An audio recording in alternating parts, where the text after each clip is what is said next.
too in a few weeks. Oh, same. I can't wait. Yes. Thank you. It'll be good. No, it'll be good. Thank you. What's up, course. Steve? And I'll let you and Steve chat. Awesome. Great to see you, Elise. Take care. Bye. Bye. Oh, she's awesome. What's up? She's awesome. Your whole team is just, I just want to say thank you. Like, everyone has been so wonderful to work with. And I'm a big believer when you see people doing great work to be like, you're doing great work. So thanks for... It's been a long few weeks, actually. Oh, I'm sure it's been a long few weeks. Absolutely. But, you know, I think people can say what they want to say. And I don't know if you're watching the media at all. No, I have been. I don't know what's going on. No one's spoken to me about it. So I just know I don't know what happened on that set. But I know the media can turn really... really bad and negative. And I just rejoined TikTok for the film, and I was texting Rain. I was like, I rejoined it. It scares me, but I'm doing it. And just seeing how fast stuff blows up there too is really tough. Really tough. Well, I don't think you're going to have any issues with this film. No, Steve, when I tell you our cast and just the response from people, just from the trailer, like, and this is why I want to give major kudos to Ashmi, who's kicking ass at marketing. I emailed way back. She helped me out so much early on in our relationship with Blue Fox, and she was able to make a graphic for me with our awards, because I was going to be featured in the newspaper to hype our film festivals and everything. And she created that herself, and I legit was there with all the answers, there to help, there to push. And when I basically emailed, I think it was Jamie, Andrew, and Ryan being please give her either a raise or a promotion or both, because this is someone who, I worked in advertising for a long time, and when you see someone who's good at what they do, oh man, she's been a real dream. And Clay's easy to work with. Huh? Oh yeah. At the theater, so no problems there. Clay's been great. Absolutely. I'm excited to see the space. The Ends With Us drama is simply that. It's a drama. I'm done with it. Yeah, it's going to happen when it's going to happen. You know, whatever's going to happen, whatever people want to think, they're going to think. I was worried about it at one point, and now I just now I'm just going to let the chips fall where they may. Honestly, if it likes us, great. If they don't, they don't. We are who we are. I think it's really tough too when it's something you've been really excited about, right? I think that makes it hurt even more when it almost eclipses the work and the message and all of that, and it's really painful to see.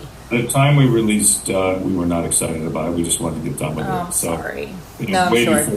Way before all the stuff. No, I'm sure. This isn't too tough. Let's get through it. Hopefully it's not too bad. And it's turned out very well. We've made a lot of money. I was going to say it's been very successful, and I love the No More partnership. I think that's awesome and important. And looking at that side of doing that work and focusing on that and focusing on centering a story of, domestic violence that is so common for so many people in the U.S. and around the world. So I was really glad to see it resonate around the world too, because it's very much not an American issue. No, it's a worldwide issue. So we did our best to try and keep it centered on that. We didn't succeed, but that's okay. The public said, please center on this. There you go. I know. It's tough. It's tough with that side of, I've been very grateful to be able to be in the room because it's my production company and because I own the IP. I've been very lucky to be able to have my voice have weight, and since it is even though for me it's a huge movie, and thank you for funding it, looking at that, right, of having people who respect the work that's already been done and are aligned with the impact, right, of really being we, instead of creating a fashion line, what we're going to be doing, I'm so excited. You're not creating a fashion line. Not for this. What we're going to be doing for the social. I mean, if you did create a fashion line, oh no, it will be great. More it will be great. But for now, for social, we're going to be amplifying the work of everyone who's already doing inclusive fashion, accessible fashion, to drive people to their stores, to drive people to their accounts. So that's what we're going to be doing for the lead up. because I got to meet so many people in this process, Steve, who are the Lenores, right? They are doing this work, especially both in the plus size space, but also the accessible fashion space, including like disabled designers who are creating what they wish they had. So that is what I'm so psyched about, and just continuing to build our community in that way. But yeah, and we're making, I'm leading merch, so I'll send you merch when it comes out, which I'm so excited about. And yeah, it's really fun. We're working with this great designer, illustrator who did, I don't know if you ever saw it, the illustration of the 5 girls before the casting call. I basically had no ability to make a composite to show what our cast would look like because this kind of representation had not been seen in films. And so I basically had her draw me an illustration of the 5 characters, and we used that until we had stills from set. Like, it's incredible. So she is creating all these like fun quote graphics, and then we split, it's a 60-40 with Wayfair and P&G on profits. So I'm super psyched. And so we're going to be creating that. I think we got the okay to use. We're going to be making the Empire Waist t-shirts from the movie, which I'm so excited about, and getting our designers from that involved, which I'm so psyched. So that is fun. But for now, for this first line, is really pushing people to see the work that's already being done out there, because a lot of them have their own communities too, and using this as a way to amplify. Ditto other female writer-directors, right? There are a lot of people out there that aren't going to have our commercial. Well, female-centric films will never succeed, so I don't know. LOL. Oh my God. Barbie, baby. and it ends with us. And, right? Exactly. They dissed it. Oh, no, it's always... like lively mess. It ends with us. I was talking to people... I talked to some people at the numbers like a couple months ago at CinemaCon, and maybe 3 months ago, and they said this is going to do 40 million domestically. Women, of course, women are not expected to, women are like the ones who drive so many things. Of course, a female-centric movie is going to do well. That's crazy. Honestly, and what drives me bananas, ditto, I mentor a lot of creators, especially writers of color and directors of color, and what drives us bananas is that if you look at the box office, if you look at a lot of the big sales leading up for the first part of the summer, majority of your audiences were Black and Latino, right? Yet the majority of stories we're seeing on screen are not reflecting them and their stories and their experiences. So you have this incredible juggernaut of the economy willing to go to the box office, yet they're not taken seriously or worthy enough to have projects backed to be seen on screen.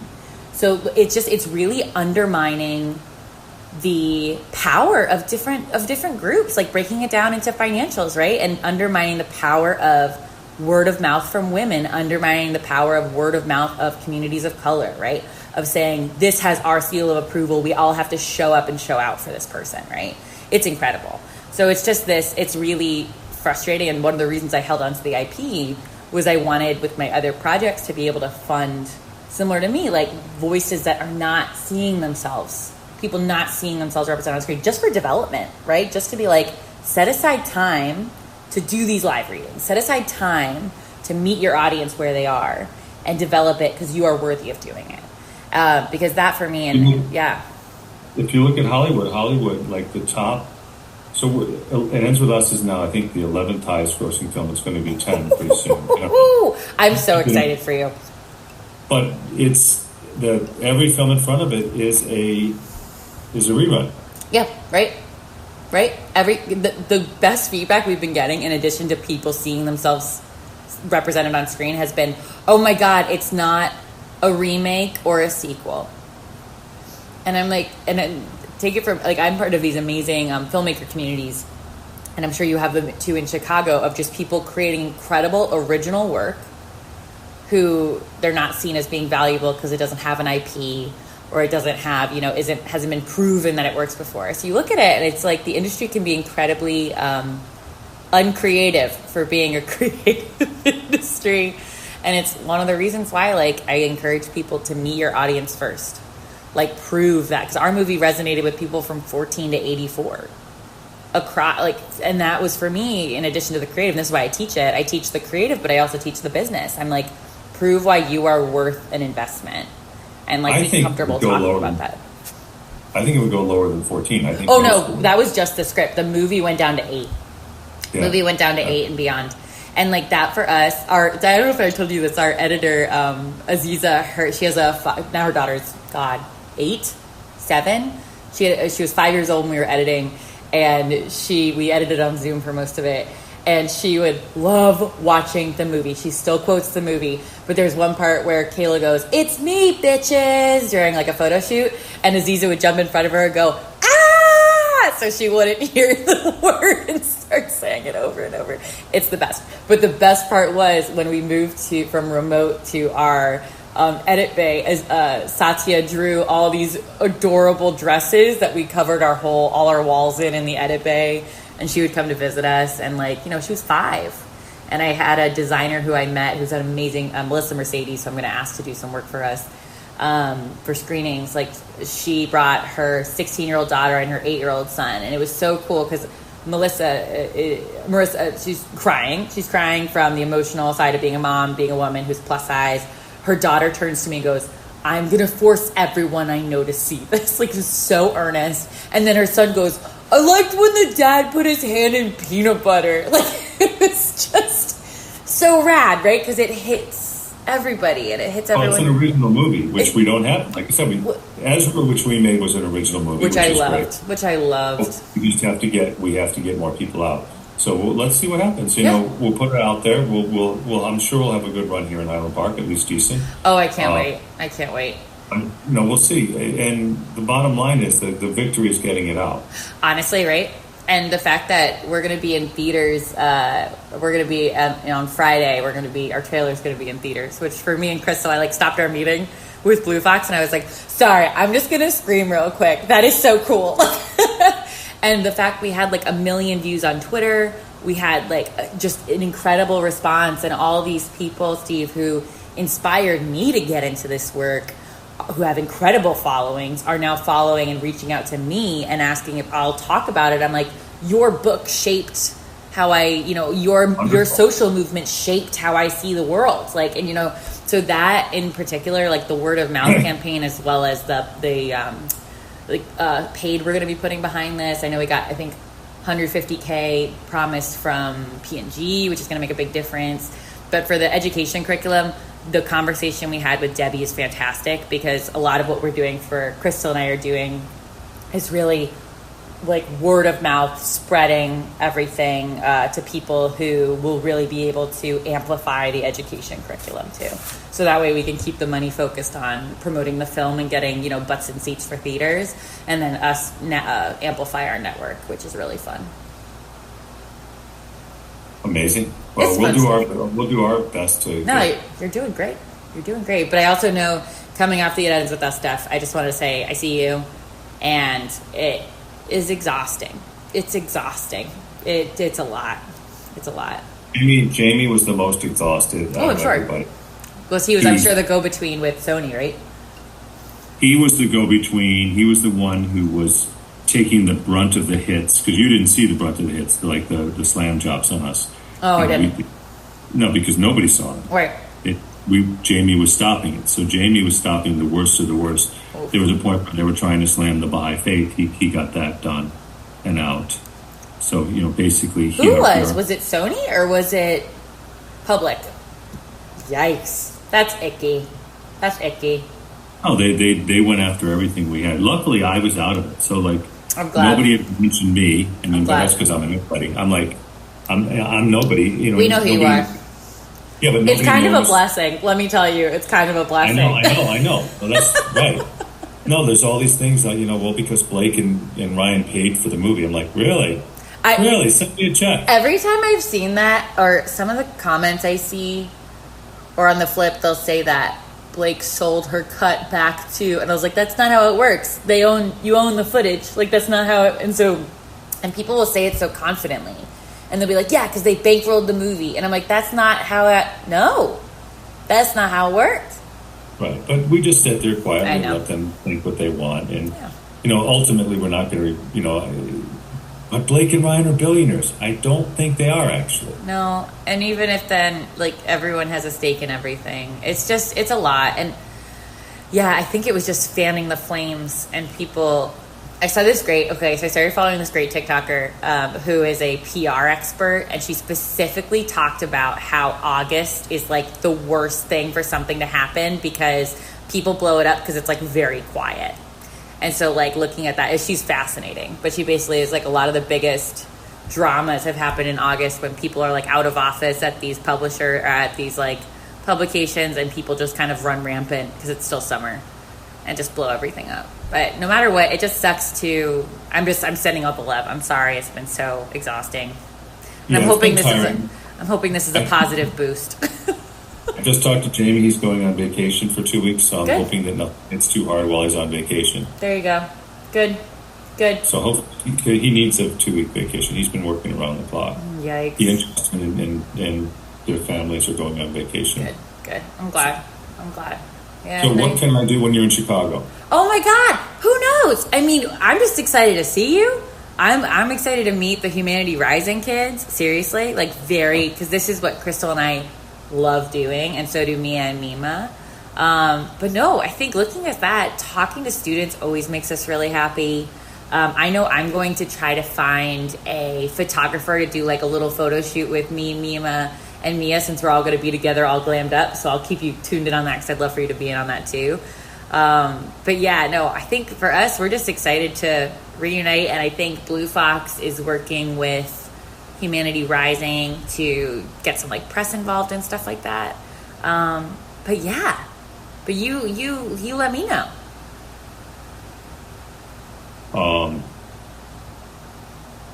That's good. I think press. No, Blue Fox is going to do the press. Is that correct? Blue Fox, yes. So they have their PR person who's pushing, and then I connected him with Debbie because, oh man, she's on top of it. She sent me like 3 emails the next day being like, here are 8 different things you can do. I'm like, all right, hell yeah. So I connected her to all the people to help out. So she's going to connect us to Alicia Gupta, who's at NBC, who's a partner who featured Humanity Rising. And then I also have some folks in Chicago that I'm reaching out to who are writers on the ground and great folks that could potentially amplify our work too, which is the best. But yeah. We'll work with our community and try to get our community out there. I think we'll probably push our community more on the 30th. Makes sense. Well, you let me know. Honestly, Steve, this is a collab. So, you let me know if you want me to spread the word with I wanted to make sure you guys get priority for filling the space. But also, if you want me to push our Wellesley community, you got it. Push it all. I'd rather be turning people away. You got it. So, look, unless our theater is full every night, you guys, which is not, you guys can push all you want. Awesome. We rarely fill the theater. Yeah. So this is what, 198, right? 199. Oh, that's exciting. Worst case scenario, we're turning people away at the door. That's cool. great. Cool. I know we have, because we have we call it the Wellesley Mafia. I went to Wellesley College, and when I tell you they are the Mafia, who is like a huge reason why I got the movie made in the first place, because I did that like nationwide script tour. And they were the ones that were like amplifying when I would be in different cities, that were like putting me up, that were calling in favors, that were hosting me for the events and stuff. And so they're all over the country, and we're going to be doing, I don't know if I told you this, we're doing a nationwide or a Wellesley Worldwide Watch Party for opening weekend. We're basically, I just sent it out yesterday to all the there are 80 different alumni clubs around the world. So we sent it out specifically for the US and Canada. To do opening weekend, to go together with their organization, do group tickets, and like post about it. And then Wellesley College is going to be posting about it, and they're going to encourage all their students to go opening weekend too, because we should be in Framingham, in Massachusetts. So like, it's really exciting, but we have a very active Chicago club. So I will share it with them. Invite them all. Yeah, I'll share it with them. Invite them all, their families, their friends. Oh, they'll love it. They'll love it. They'll love it. No, absolutely. So no, we'll team up on that. I always want to make sure, that's what Debbie was saying too. I was like, I want to make sure, we have space for Humanity Rising students, but if you want me to fill that place up, we will fill it up. And Crystal has space too. Fill it up. Yeah. And we have another showing on the 30th. Awesome. Our people or on the 29th. Awesome. With rain. So they can go to the rain showing. And if they don't want to go to the rain showing, if they can't make that, there's a showing on the 30th. I love it. I'm so glad he's coming down there for opening night. When I tell you, he has been He really had my back during filming. I can't tell you how. I'm sorry, the 29th is when, the 27th. 27th. Yeah.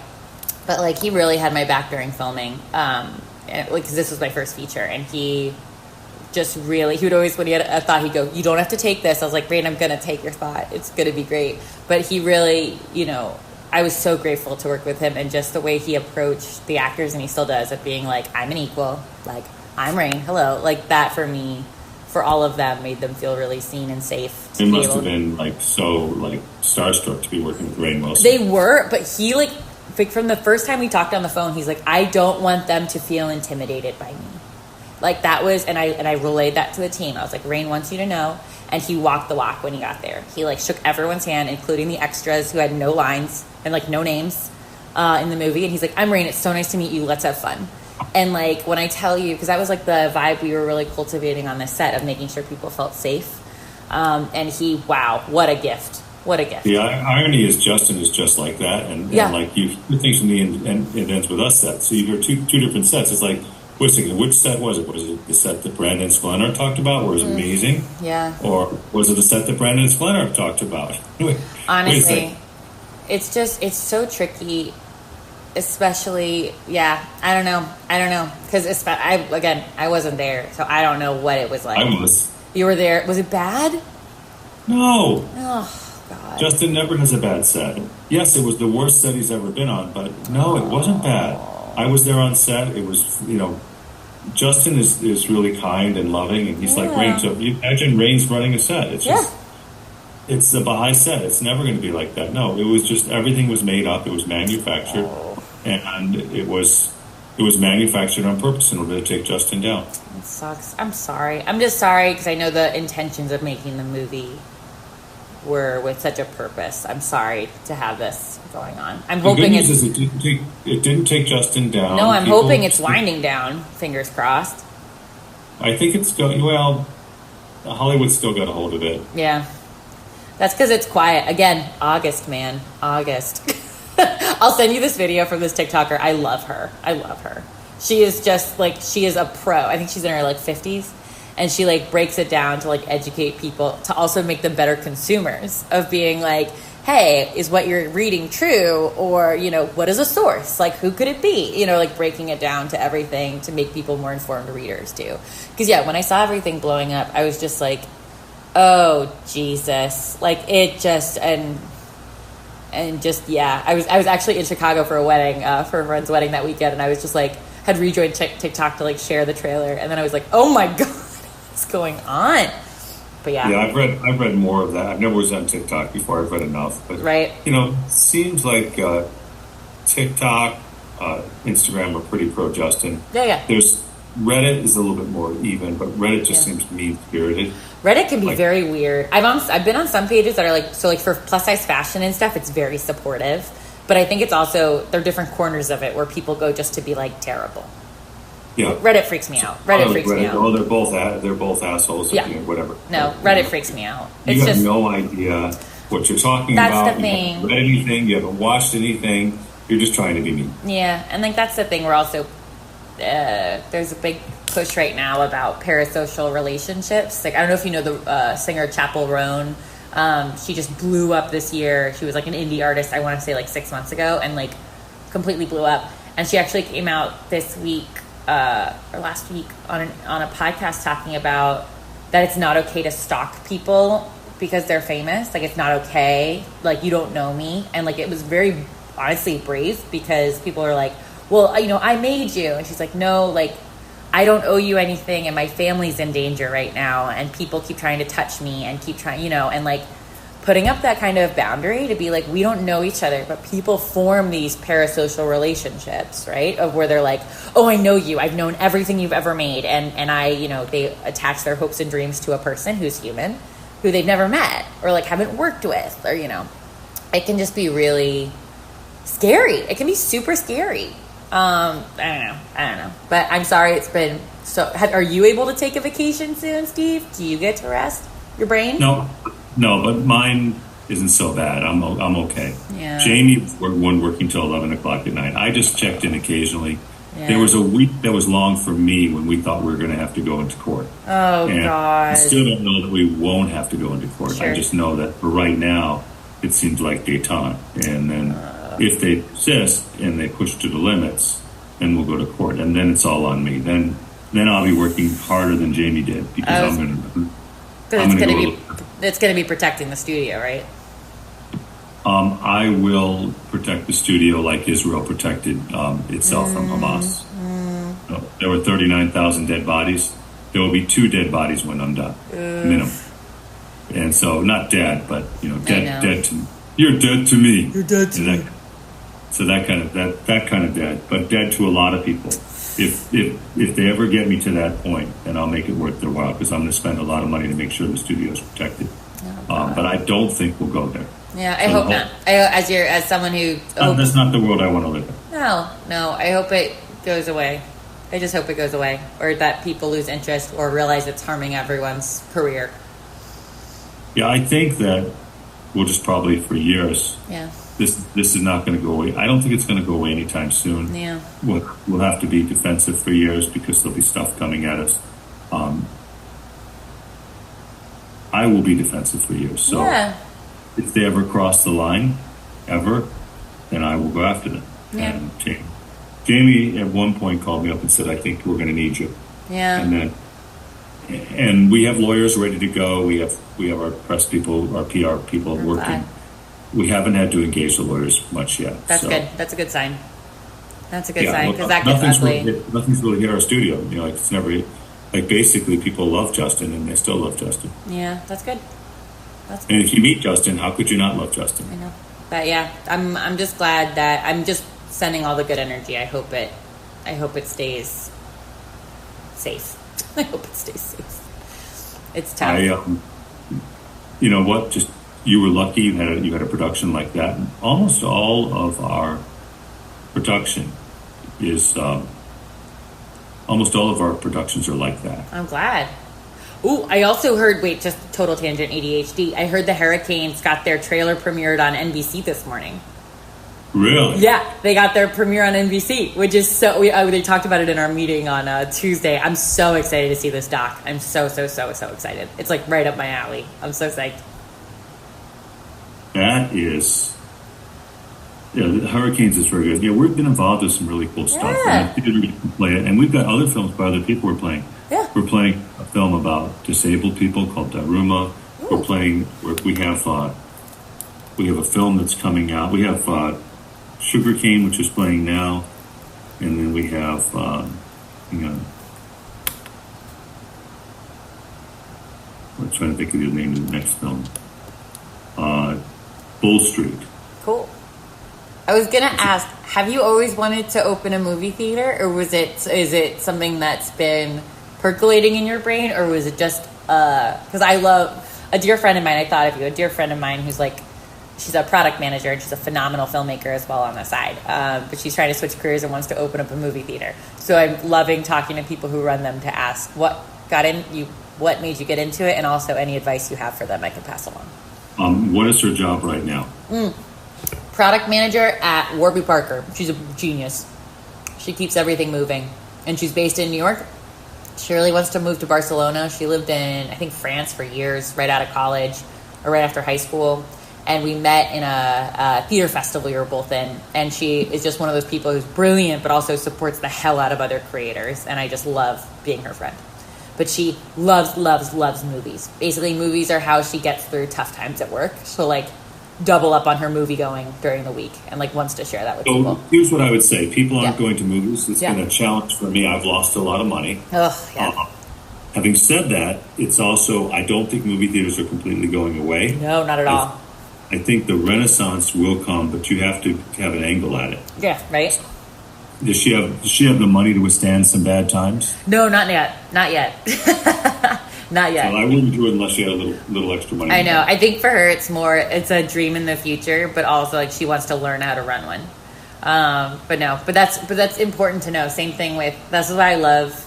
I'm very close to my lawyer for this reason, where I like talking through stuff with her to be okay, what is the real meat and potatoes? Same thing with my accountant, right? Or I'm hey, how do I actually do this? Like, what's the paperwork? How much will it cost me to keep accounting going for this one project, right? And like stuff like that of knowing the nitty gritty. But I feel like, is there any way I can support y'all for Wayfarer Theaters? You just give us a shout out, give us a video. A video would be great. Saying, hey, so work with Clay on that. A video would be great. And we're gonna be there. So like for us, especially creating that kind of a fun experience with like the catwalk and just Steve, thank you. We're so freaking excited to do the screening there. Like, and to have us be together for that is so exciting. And you're gonna love I the can't theater wait. itself. I can't wait. I love a theater. Theaters make me feel, this is why my friend and I are friends. Like theaters make us feel very safe and like we're about to explore a different universe. It's always the best. Our theater is not a typical theater. I love it. You heard much about it? Wait, no, I know that the point of it is wait, do you mean the actual space? Oh wait, walk me through. No. I know about what you're offering, but I don't know about the space. You walk in and there's a hologram of Justin and Jamie and Tara and me saying welcome to Wayfair, and oh my god, I'm obsessed. And then there's you walk upstairs. Actually, when you walk in, your right, it says Flowers of One Garden Community, so community board. Love it. Then you walk upstairs and it says Oneness. Then there's a 9-pointed Baha'i star on the ceiling. Cool. The lobby's all been redone. There's a big screen in the back showing the movies we make, and there's a cafe. And then as you walk down the hallway, there's kind of cool carpeting and ceiling. And there's also a Lily Bloom's flower shop right now. I love that. I know. I saw that from the screen from social. I did. I thought it looked very cool. A sign that says, "Where there is love, nothing is too much trouble, and there's always time." Love it. At the end of the hall. So, basically, what I'm saying is that it's a Baha'i inspired, open Baha'i inspired movie theater, but which is like, beautiful. Everyone knows, like, we will not play violent movies. We will not play horror movies. We'll only play and so. We've got just this ton of women-empowered movies over the next few months. Very cool. Well, I have a question. How far is it DePaul? How far is DePaul from you? About less than an hour, depending on traffic. So I have a friend of mine who I met through the Blacklist, who is he's like a genius. He works with them for their feature lab, so he was my mentor for that. But he teaches at DePaul, so it could be a potential collab for them to show like their student films, to like do that kind of collaboration, or even like to turn it into like a film marathon for them to like learn from, or things like that if they're an hour. But I could connect him with Clay. Absolutely. Yeah. Oh no, I love the community stuff. So that's why I asked, how can I help? I'm extremely connected. Oh, I know you are. Yeah. So. But especially, I think that's been the coolest thing. And I know for me, like the first time I got to see my movie on a big screen, like was unreal. Or even like going to film festivals and stuff and meeting other filmmakers is just always really fun and affirming. And I know, let me ask around. I'll ask around, especially in the Highland Park area, who I know doing stuff. Because especially like for young kids of color to see stuff that they've shot on their freaking iPhone, like up on a big screen, like it's so cool. We've done that. Yeah, I love it. More of that. I love it. Honestly, like that side, and it's clear where your heart is too. But it's tough with the business side of wanting to make sure you know everything. Of course, it's in the black because that's our job.